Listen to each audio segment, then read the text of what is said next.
Hey everybody, Hank with the PR52 YouTube channel here with another BTFL Season 3 recap video, this time for Week 2.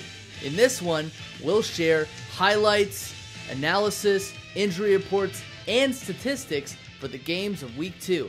Alright, now to the games. Up in Cincinnati, the 49ers blanked the Bengals on offense with a final score of 13-7.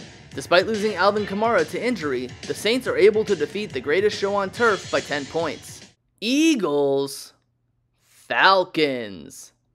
Eagles have LaShawn McCoy in motion, so everyone is guessing this is going to be a pass, but inside handoff goes to Hall of Fame wide receiver Harold Carmichael. He's able to speed his way to the end zone. The Eagles get their first win of the season over the Falcons with a final score of 21-14.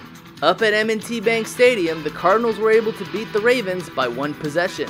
Over in Landover, Maryland, the Dallas Cowboys blow out the Redskins/Commanders 35-3. We had a major injury in this game. David, can you tell us more about what's going on?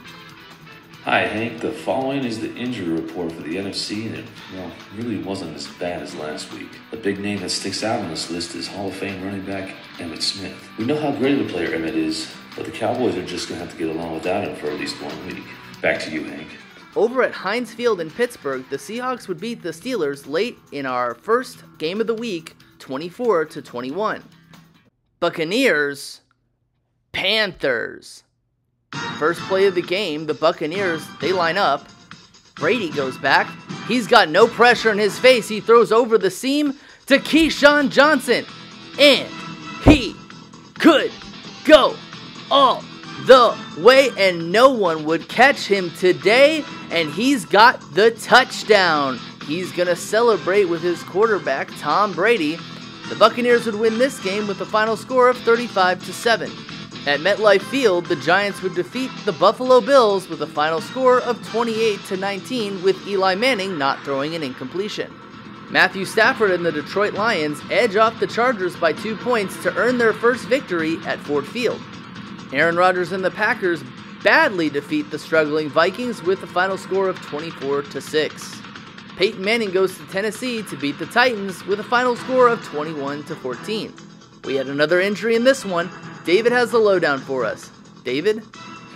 All right, Hank, back again with the AFC injury report. Another Hall of Famer to speak about, E.D. Eric Dickerson of the Colts. Early in the Colts win against the Titans/Oilers, he got hurt, and while it might seem like a big loss, Marshall Faulk was able to pick up the slack. Which injury do you think was biggest?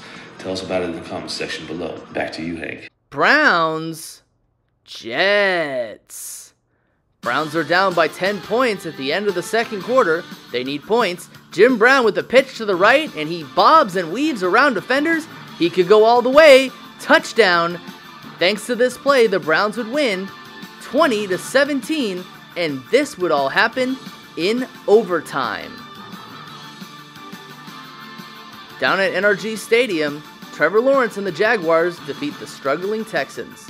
At Hard Rock Stadium, Tom Brady almost has a perfect game as he's able to lead his perfect Patriots over the winless Dolphins. Thanks to a late touchdown by Jamal Charles, the Chiefs are able to pull past the Raiders with a final score of 17-10. And finally, the tough Bears defense was able to handle the Broncos and John Elway 24-14. And now for our primetime players of the week. David has got a few guys who clearly outperformed the rest.